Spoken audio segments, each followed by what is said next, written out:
Поштовани добро вечер, јас сум Александар Видиновски, вие гледате Само вистина. Вечерова, неделата ќе започнеме со интервју со човек кој што е долго време во политиката, кој што е добро запознаен со сите процеси во земјата, меѓутоа и околу неа. Илија Димовски, добро вечер. Добро вечер, благодарам за поканата. Молам. Ајде да го почнеме разговорот, ќе пробам низ повеќе теми да се движиме, меѓутоа ќе почнеме со тоа што беше најактуелно минатата недела, а тоа е протестот на граѓаните, меѓу кои имаше и студенти, и нивното барање правосуден да го полагат, правосудниот испит да го полагат и на албански јазик. Дали имаат право да го полагат или не, ќе оставиме таа дискусија на страна, меѓутоа за начинот на кој што се протестираше.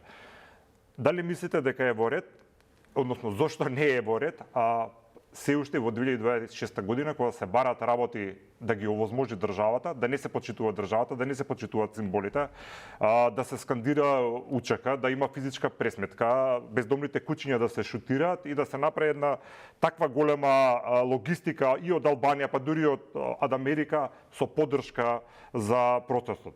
Првен за иконографијата, каква порака ви праќа тоа на вас? Значи, сите карактеристики кои што ги набројавте зборуваат дека тоа не е природен процес, не е природен протест, заради тоа што веројатно во целата таа група, не знам, 1000, 2000, 3000 луѓе, веројатно имаше 10, 20 или 30 студенти кои што студираат правен факултет, кои што треба да полагаат правосуден испит. Така да многу поискрено и многу поспонтано ќе изгледаше доколку навистина се собереа студенти, доколку сето тоа беше организирано на ниво на кое што треба да личи за студенти, да биде во комуникација со официјалните институции. Ова не е нова тема, веќе неколку месеци актуелна, има некои предвижувања, има политички ставови и од владата, и од коалиционите партнери во владата, па и од опозиција, ако сакате, и сето тоа ќе изгледаше природно.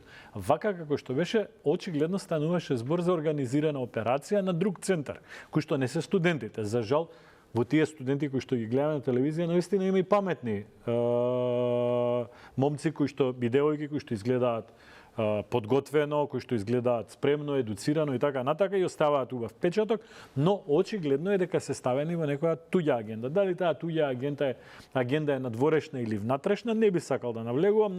Наједноставно е да процениме дека дуи во најмала рака е сигурен фактор кој што учествуваше во стимулирање на овие протести, организирање, носење на луѓе, но од друга страна, кога така ги погледнеме работите, фактот дека мораше да носат од Косово и од Албанија луѓе говори дека потенцијалот тука за оваа тема не е доволно висок. Тоа е една карактеристика. Друга карактеристика, кога некој бара права за себе, тоа е легитимно човеково право и тука не треба да се нервираме, но кога барате човекови права за себе, а ги навредувате тугите, тогаш веќе ја поминуваме границата на дискусија за човекови права, туку станува збор за сосема друг вид на екзибиционизам кој што треба да покаже друга символика. Од тој аспект мислам дека посебно имаше на споменикот на Христо Узунов. Знаме закачено, кое што е навреда за чувствата на македонците и на некои што представува некаков символ Христо Узунов на вечна борба, на саможртва и така натака и така натака.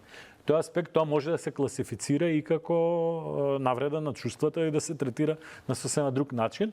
Веројатно државата, обвинителството, владата нема да отиде во тој правец за да не предизвика дополнителни провокации или оправдувања за дополнителни провокации, но тоа не значи дека ние кои што сме надвор од политичкиот живот, вие како медиумски центри да кажам, обичните луѓе, дека немаме право да реагираме на тоа и да укажеме дека во ред, еднаш, два пати, три пати, можеме само на збор, но четвртиот пат ќе бидеме навредени и ќе мораат институциите да постапат во некоја насока. Дел од оправдувањата и минатата недела од ова студио беше тоа кажано дека станувала збор за приватен настан кој е организиран од луѓе индивидуалци, значи не од некоја политичка партија, и дека во тој случај ти имаат право како сакаат знаме да носат и никој не сме да им забележи зашто не го носат државното знаме. Има закон за употреба на знамињата кој што е донесен пред 15 на години, за жал во сите тие 15 години, да бидам искрен, не се почитува законот. Таму беа предвидени мерки дека секогаш кога се истакнува знаме на некоја од националностите во Македонија или на друга држава, во конкретниот случај тие две работи се еквивалентни, дека мора да има истакнато и знаме на Република Македонија и тоа во прецизно утврдени димензии. Значи, ако тоа знаме метро на пола метро, ова другото мора да е за 30%. Добро, од оваа перспектива тоа е научна фантастика да се Да, но тој закон постои. Но тој закон постои. Граничниците не го почитуваат први. Да, тука можеби треба да се започне, да се види, има и на други места, на институции и така натака. Можеби државата треба на тој начин да покаже принципи на функционирање кои што ќе важат. Или во најмала рака кога ќе се отвори прашање за тоа што недостасува за албанците во Македонија, адекватно политичките наши представници, без разлика власт или опозиција, партиите кои што на некој начин условно не ги представуваат македонците во собрание, треба адекватно да го постават на маса и прашањето зошто воопшто на Титово знамењата кои што се поставени се еднакви, а не е така законски предвидено. Можеби изгледа малку за да се проблематизира, но знаете, ние за жал се доведовме во ситуација само да се надаваме со барања и секогаш тие да не бидат доволно, можеби некогаш ќе дојдеме во ситуација да разговараме, нели, колку е учеството на македонците во институциите во некои од општините во Западна Македонија. Така да не ми е мило што го зборам ова, да бидам појасен, не мислам дека човековите права и можноста граѓаните да се чувствуваат еднаков дел од оваа држава, дека треба низ призмата на прецизни бројки, промили и проценти да ја сведеме или низ призмата на мерење на димензиите на знамињата, тоа е лоша символика, но некогаш заради баланс на вистина веројатно ќе треба да се покаже и таков однос во принцип.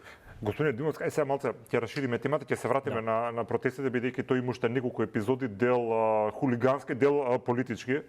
Зошто во 30 и кусур години независност ние се уште ги споменавте знамињата, водиме борба да се почитува македонското знаме во Македонија? Не само кај општините, гледаме и државни институции кои што треба да го имаат поставено знамето, државното знаме не го поставуваат од некоја причина. Пред една година, пред година и пол или две уствари бевме во ситуација кога министерствата нема знаме. Зошто не изградивме, сега не го зборувам поставувањето на државното знаме како чисто физички чин, туку емотивниот момент, зашто немаме потреба во сопствената држава да се го поставиме нашето знаме, државното знаме, македонското знаме на институциите кои што треба тоа да го носат. Зашто немаме таква желба? Знаете, кога има борба која ќе се освои нешто, прво што се става, знамето. Кога беа кулите близначки, се извинам, кога се срушија во Америка, кога ги срушија пожарникарите, кога дојдоа прво нешто што направија, го поставија знамето, пошто има символика тука. Потоа почна со работа. Не разбирате за тој емотивен национален момент. Зошто ние како македонци пред се ќе почнам, тоа чувство го немаме изградено до крај. Знаете како? Се стремиме кон Запад, ако погледнеме малце подалеку на Запад, ќе видиме дека символиката на знамето е и индивидуална и лична и многу луѓе, посебно во Соединетите Американски држави, тоа знаме го истакнуваат и на своите домови. И градат однос, но треба да разбереме дека тој однос е и за нас, но и на следните генерации. Ако следните генерации, млади деца на 10-15 години гледаат дека или немаме знамења, како што детектиравте вие на повеќе институции, или тие знамења кои што ги имаме се со искинати, распарталени и така натака, односот и на тие деца на 10 години, 15 години, кои што сега го шунгери треба да впиваат што е тоа што се случува, што текот на времето ќе се изгради во тој правец. Сега комбинација од причини е. Првата причина е спорењето кое што го добиваме континуирано, за жал и се уште го добиваме од повеќе страни околу нас за идентитетот на македонците, па бевме принудени, нели, да имаме едно знаме, па да имаме друго знаме, па да користиме символи кои што се македонски, но стана партиски во меѓувреме, не смеја да ги користиме како македонски. Сега зборам тука и за 16 кракото сонце, зборам и за лавот како земски грб на Македонија и така натака. И тука државата во минатите 30-35 години кокетираше и употребуваше дипломатија во односите за да не ги експонира агресивно символите кои што навистина на некој начин припаѓаат на наследството кое што го носиме како македонци. Новото знаме, односно државното знаме кое што денеска го имаме, па од друга страна исто така има некоја историска инспирација, го има на одредени символи дури и да кажете каде, бидејќи треба да знаат луѓето. Значи го има и во антички символи, Добро. го има и во црковни символи. Ова знаме кое што денеска го гледаме со 8 краци. Не е тој што го творил, без разлика кој е човекот, знам кој е човекот. Мирослав Гршав ќе така го црташе и ти има отпор автоматски спрема. Што не треба да го имаат, бил градоначелник на Центарот Социјалдемократскиот сојуз, кога јас сум бил агресивно вклучен во дневната политика на ВМРО ДПМ, па не ми созда. Значи и овој символ го има. Да, само се извинам да кажеме дека не го нацртал знамето, туку го стилизирал символот. Го стилизирал символот, така. Значи го има и во црковни символики, го има и во символики кои што потекнуваат од античка Македонија. Тоа треба да биде чисто. Сега ова можеби ќе создаде некаква забуна, проблем, можеби некој ќе се заинтересира, но нека се заинтересира. Ако дојде па трет пат да треба да го менуваме знамето, значи стварно како да ви кажам. Така да ова треба можеби да се комуницира малце повеќе, но не треба меѓу себе да се осудуваме, доколку луѓето на моменти интимно, лично чувствуваат потреба да се идентификуваат и со знамења кои што имаат исто така силна македонска димензија. Тоа е 16 кракото сонце во неколку своји различни форми, нели има форми и 8 крако, но тој облик, има 12 крако, има со символи на племињата македонски, оние плавите ливчиња натре, но и лавот како земски грб, кој што е земски грб на Македонија, наназад низ средновековието во сите нели зборници за такви символи од Македонија. Тој аспект државата или ние како луѓе или институциите треба да изградат однос прво спрема државното знаме, но тоа да не биде, знаете, да не го експонираме државното знаме заради тоа што сакаме да бидеме културни дипломати, да кокетираме фино со соседите, туку да дефинираме однос.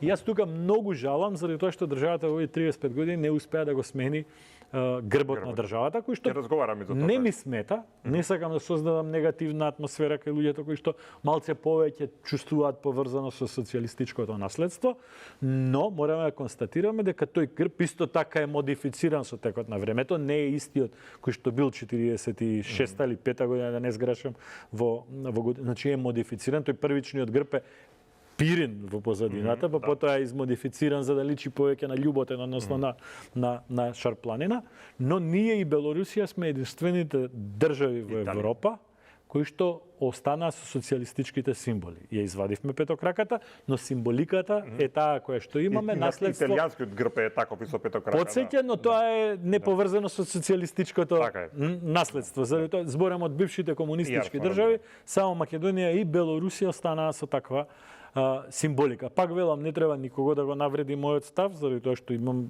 нели своја перцепција, но мислам дека државата требаше или треба, имаше напори и во минатото и сега скоро и пред 10 години некои разговори личаа дека на самиот крај дека се усогласени работите, имаше и во процедура закон за менување на грбот со нели па фалеа двајца пратеници да се обезбеди мнозинството кога јас бев пратеник за земскиот грб лавот да биде и државен грб по примерот на сите европски држави таму каде што сакаме да одиме. Значи генерално во Европа карактеристично се користат или лавовите или орелот како символика и ние не отстапуваме од тоа. Има десетина држави кои што користат. Ќе стигнеме до грбот за кратко, само за знамето да го затвориме делот. Просто е неверојатно. Луѓето мислат дека со сила име наметнато државното знаме сега што го имаме. Вие кажувате дека тоа се доаѓало и во антиката, и во црква. Има свој историски. А меѓутоа ние самите македонците го нарекуваме тоа пропелерот, нема никош да го сега се извинувам вака што кажам. А при тоа забораваме дека по тоа знаме се закопани пример сите наши бранители кои што 2001 година загина бранејќи оваа го носеле на своите гради. Така и од диво населје полицајците, нашите председатели, Тоше Проевски ако сакате земете го. Значи се што тоа што загинало или е починало, а што било вредно за Македонија, по тоа знаме. И ние го нарекуваме пропелер тоа. По тоа знаме ги имаме погребано и бившиот председател Глигоров, и бившиот председател Трајковски, и бившиот премиер Клюсев и така натаму. Значи тоа знаме веќе има своја вредност заради тоа што лошо ќе звучи, но е натопено со крв во одбрана на државата и треба да градим. Така, да. Значи, да бидам искрен, да ви го кажем личниот мој момент. Значи, јас дома во мојата дневна соба, каде што живеам во Велес, ги имам сите три овие во оваа форма знамења. Го имам и државното официјално знаме, го имам и знамето со 16 краци, заради тоа што државата моја потпишала дека се откажува тоа знаме, не значи дека јас сум се откажувал од тоа знаме, како лично право на користење на тоа знаме, и го имам знамето во форма на земскиот грб, на лавот. Сакате континуитет еден да покажете. Ги имам си, значи до самиот телевизор, оние кои што ми биле нагосни, знаат дека ги чувам сите овие три знамења, и тоа мислам дека е некаков баланс, однос кон така, работа. И сонцето, знамето за сонцето. Но го имам, поентата ми е дека го имам и државното знаме и го чувствувам еднакво важно како заради тоа што сите тие три знамења ја карактеризираат Македонија во одредени своји периоди на развој. Да, исто така и знамето со сонцето од Кутлеш. Посебно сме емотивно поврзани со него, дека првпат во историјата имаме сопствена суверена и независна држава, и тоа е првото знаме кое што знаме на официјално значи има голема историска тежина покрај тоа што поради такви политички државата можеби не смее да го користи за жал заради меѓународните договори во овој момент, во овој период, оваа временска одсечка 20-50 години, но граѓаните може да го користат. Дали е точно што некои историчари со кои што разговарав, сега и да завршиме тука со знамињата со нашето знаме, дека на пример сонцето од Кутлеш не се употребувало никогаш, да речеме, ни партизанските одреди, ниту војводите, ниту комитете, како символ свој не го употребувале. Точно е тоа? Знам дека многу истражувате за овие работи и ме интересира. Значи 16 кракото сонце се наоѓа во многу манастири и во многу цркви во Македонија и има континуитетна представа на тој символ. Тоа што го тврдат поединци е заради тоа што Грција го пронаѓа 87 година. Да, во екстензивна форма ние не можеме да најдеме на знамињата во Разловечкото остание, во Кресненското остание, во Илинденското остание, каде што да видиме реални се употребува исклучиво земскиот грб, лавот. Така е. Но дали го имаме како представа во единствениот наш возможен начин да се покажеме како некаков идентитет во црквите, кои што биле институции на култура и на образование и на се, го има тој символ и има континуитет, има пронајдоци археолошки кои што не се само од антиката, кои што се подоцни, каде што е детектиран тој символ. Грција го наоѓа 87 и почнува да го користи 1987 година, но тоа нас воопшто не интересира и не го поврзува со нашиот однос кон тоа знаме. Знаете како Александар, јас сум ви кажал, грците не се викаат нити македонци, нити хелени лично, се викаат грци, така? Но полагаат наследство и на хелените, и на византиците, и на македонците. Бугарите се викаат бугари, но полагаат право на наследство и на траките, и на словените. Романците се викаат романци, но полагаат наследство на дачија, на даките, на старите, зборам, антички племиња. Србите се викаат срби, но полагаат наследство и на србите, и на трибалите. Хрватите полагаат право на наследство на илирите. Албанците полагаат и на словените. Албанците градат однос и мит дека и тие полагаат право на илирите. Значи, ниту еден од овие народи на Балканот не го носи античкото име, на кое што наследство се повикува, но никој не им го спори тоа право. Ние се наоѓаме на дел од територијата на Македонија, низ историјата на некој начин го имаме или сме го зачувале, небитно, не сакам да навлегувам во теориите за континуитет на народите, го носиме името, а ние единствено немаме право да се повикуваме на културното и историското наследство на античка Македонија. Сега, за жал, и со подпис на Преспанскиот договор. И тоа е антицивилизацијски, тоа е тотално неприфатливо и бар оние кои што немаме никакви формални државни функции, можеме јасно и гласно да го кажеме и да го оставиме како некаква меморија за некои подобри времења после 10, 15, 20 години, не знаеме светот како ќе се развива, да не го заборавиме дека тоа што нас ни се прави со овие меѓудржавни договори е неправда и се наметнати решенија, не се наши решенија, не се посакувани решенија. Да. Точно е дека сме негирани, наметнати решенија, меѓутоа тоа е веќе една историја која што сме поминале, ќе видиме дали може некогаш некои процеси да се вратат назад, меѓутоа нашата борба е сега неќам вака да звучи сурово, али тоа што стана дома да го спасиме и да го поставиме на прави нозе. И заради тоа толку инсистирам на почита на државното знаме, на македонското знаме тука во Македонија. Го споминавте грбот, различни ставови има во јавноста. Пред околу една година имаше на такви иницијативи, имаше и изјава на премиерот кој што кажа дека се размислува повторно да се актуализира темата околу промена на државниот грб. Имаше различни, некои луѓето велат, ајде 500 проблеми имаме сега со ова, ќе се занимаваме. Од политичката партија знам што е коалиционен партнер, рекол дека ние нема шанси тоа да го прифатиме, сегашниот грб тоа е тоа. Што мислите вие? Дали е потребно да се влезе во промена на државниот грб и што тоа реално би значило за македонскиот идентитет? Видете, Во услови кога е, да речеме, под напад. Прво да потенцираме, заради јасност, дека за промена на државниот грб не е потребно отварање на устав. Добро. Промена на државниот грб се носи со закон, но двотретински закон. Но тоа значи дека уставот не го чепкаме. Ако се смени грбот на, ако влеземе во процедура, ќе се носи посебен закон за грбот на Република Македонија, кој што е двотретински. Значи, од аспект на бројки е исто, но од аспект на процедура, комплицираност, комплексност, политичка, апсолутно не е заедно. Јас мислам, повторно ќе речем, низ на символиката. Вие се занимавате со тоа. Значи, овој прашањата кои што ги лоцирате се плоти на ваш труд во минатиот период. Символиката на градење на однос кон државата е и во знамињата, е и во грбовите. Ние тоа не сме го измислиле. Не е заостанат модел заради тоа што тоа до ден денеска функционира и во најразвиените држави во светот. Јапонија, најразвиените технолошки држави. Јасно. Јапонија, Јужна Кореја, Америка, Холандија. Значи, имаат апсолутен однос кон символиките кои што представуваат тоа. Секако паралелно со тоа ние треба да градиме и символики на успеси. Ако имаме деца кои што победуваат на математички олимпијади меѓународни, треба да ги истакнеме, треба да намалиме малце со оваа секојдневна политика и да извадиме. Пред некој период имаше некоја група на наши млади математичари кои што победиле на меѓународни, и тоа е градење на некаква гордост. Значи ние треба да изградиме однос за нас внатре, но и за оние кои што пледираме дека се слични или исти кои нас, дека е гордост да имате само идентификација со Македонија. Доколку ние не си го чистиме ѓубрето, доколку на избори се занимаваме со тоа колку кубици ѓубре имаме во држава и не ни е среден.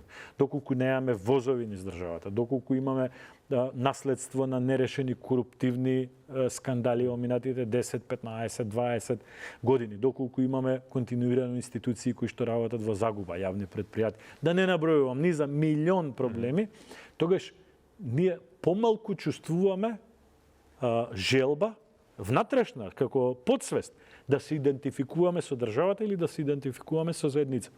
Значи, за да сето тоа се промени, треба да се промени и системот по кој што функционираме. На крај на криштата, колку ваши пријатели или мои пријатели, другари, ваши другари, сте ги чуле дека размислуваат да си одат или заминале заради тоа што не дека не заработуваат добро. Сега во Македонија пристојно може да се заработува, но дека нешто не им е убаво. Така, автобусите не функционираат, ѓубрето не се собира, не знам, има неред, институции, небитно, здравствениот систем и така натака. Така да, комплексно, треба сето тоа да оди заедно, односно мораме да дојдеме во ситуација во која што луѓето ќе сакаат да се идентификуваат и ќе се горди што се дел од оваа држава. Сега, Александар, па да се вратиме на првата тема. Доколку јас и вие, припадници на македонскиот народ, директно, конкретно и така натака, имаме чувство на дилема или на незадоволство дека сето тоа во последните 20 години не го добиваме како гордост. Така, немаме подсвест дека горди сме да се поистоветиме со тоа. Како ќе успееме да наметнеме дека нашите сограѓани кои што припаѓаат на албанската заедница треба да го градат тој однос. Знаеш, сега малци и како само критика сакам да го наметнам. Здраво е тоа. Да го наметнам ова, значи треба да почнеме да се менуваме и во символиката, во односот спрема, тоа е најевтино, најлесно и најбрзо. Ако на оваа држава и фалат 100 знамиња, 1000 знамиња, тоа за еден ден се решава како проблем. И знам дека голем дел од институциите и го решија во тој контекст, но треба да ја градиме и преку ова, треба да градиме символика и преку нашиот типичен фолклор, нашата типична мелодија која што не мора да е фолклор, не може да е преработена. Така, ние супер, филхармонија има убава програма, понекогаш успевам да фрлам око да погледам и така натака, но филхармонија е македонска филхармонија или е филхармонија сега нели национална заради Преспанскиот договор, но е македонска филхармонија. Да, филхармонија пола од својата работа минимум треба да биде насочена кон македонски дела. Овие Чајковски, Бах и така надале, да не ги редам, ние можеме да ги видиме во 1000 форми на 1000 сцени низ Европа, низ светот и така натака. Но нашите автори, кои што се на класична музика, но не и само на класична музика, ќе ги видиме само во Македонија или само во неколку држави кои што пледираат на македонското етно-фолклорно, културно наследство. Така и во тој сегмент треба да градиме однос на танец е пак само критика. Значи во периодот кога се градеа институции, односно објекти за институциите од културата, музеи, филхармонии, театри и така натака, чувствувам потреба само критика да упетам, не изградивме објект, посебен објект, адекватен за танец. Во зграда се сместени. Така. Значи, со еднаква почит кон сите театри.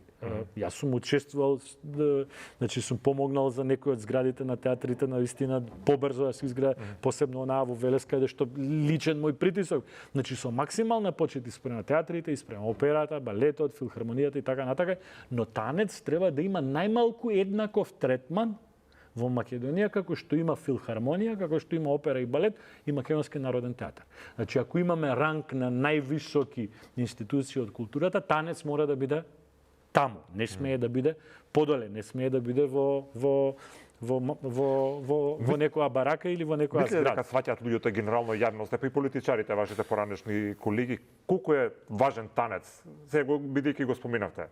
Буквално за нашиот идентитет, за песните кои ги пеат, кои се тие песни, зошто ги пеат, каде ги пеат, каква и политичка порака имаат Види, тие. танец јас гледам Ја мислам дека бугарите највеќе би сакали, ќе кажам, зошто танец да е таму некоја зграда, у некој мало збутано, не постои. да не постои. Сега така ги збитам у зграда некоја. Јас имам пракса да прошетам и низ Бугарија и низ Грција на такви настани. Значи сум бил на фестивали кои што обработуваат етно музика и во Грција, но сум бил и во Бугарија, за да погледам како изгледа прашања веќе не ми треба, отиде природно малото до другиот насока, сега тераме слободно. Како изгледа тоа? Значи во Бугарија има повеќе државни ансамбли кои што се финансирани од државата. Кај нас има само еден, тоа е танец. Сите други се аматерски, условно кажано, иако има добри, Мирче Ацев, Битолскиот културно-уметничко, високо професионални се, но не се државни.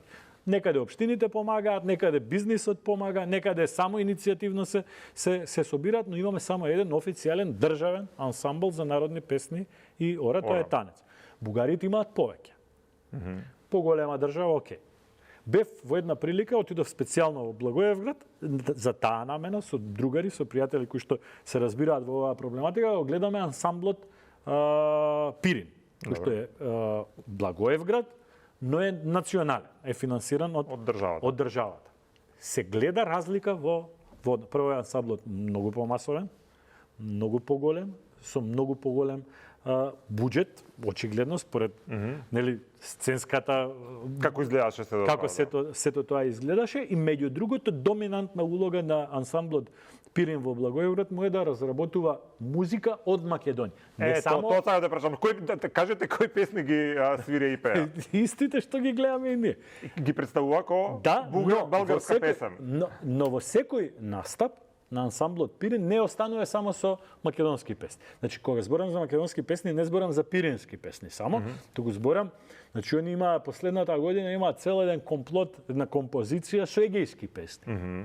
Кој што ја нарекува Ветер да подуине. Таа песна почна да се пробива кај нас во Македонија и око нас не ни е позната, е комитска, македонска комитска песна, пее за комит. Цела една композиција има, но не оставаат на ниту еден свој настап да останат само со македонски песни, заради тоа што сето тоа сакаат да го представат како дел од да го обединат по една поголема приказ. Пак ќе стават фолклор, нели, од Странџа, ќе стават тракиски, родопски, подунавски мелодии и така надале, и тоа ќе го направат еден комплот. И сега ние седиме четворица луѓе вефме од Македонија, од кои што едниот е и професионален музичар, другите сме на некој начин аматери, сакаме да видиме, да чуеме. Знаете какво е чувството кога ги гледате македонските песни, меѓу кои што имаше и егејски, и пирински, и песни од Вардарски. Имаше Елено Керко песната која што е од мојот град Велес, ја испеа и убаво чувство. И сега имате едно чувство кога тоа го слушате, кога почнуваат другиве, посебно оние од Добруџа, од Странџа, подунавските, не ја чувствувате таа конекција. Емоција, така. Сега, кога Бугарија успева тоа да го направи, ние треба да направиме дупло повеќе. Понекогаш ние културата ја разбираме само како модерна, нели во модерен контекст. Модерна уметност во издаваштвото, модерна уметност во сликарството, модерна уметност во танцовите, модерна уметност во театар, и тоа е супер. И треба да се следат тековите, ние не треба нели да живееме во вековите назад исклучиво. Но државните институции, од театарот, македонскиот театар или драмски театар или велешки театар, ако тие не обработуваат текстови од македонски автори драмски, а ги имаме десетици квалитетни, и модерни, и историски, кој ќе ги обработува тие текстови? Ќе се случи еднаш во 10 години во Србија, ќе се случи 5 пати во Бугарија, може би во иднина ќе се случи еднаш во 10 години во Грција, нешто по пријателска основа еднаш во 20 години во Хрватска, во Словенија, И тоа е тоа. Така, значи треба да изградиме и филхармонијата, и театрите, и другите институции, не само танец, да изградиме посебен однос кон македонското издаваштво. Министерството за култура има сериозни буџети за Ќе разговараме сега конкретно Ме за разбирате. Министерството. Прашање, сега овој оркестар што сте го гледале вие во Благоевград, знаете дека тој настапува не само таму, туку предпоставам прави Мислам европски турнеи. Така. Кога ќе направи, да речеме, во Брисел концерт, тие предпоставам ќе дадат брошура каде што посетителите ќе може да видат со која програма ќе настапат на друга, и нашите македонски изворни песни, кои што се дел од нивниот репертоар, тие ги пишуваат како дека се традиционална бугарска музика. некогаш така, а некогаш и македонска. Ги пишете и така и Да. Дали Но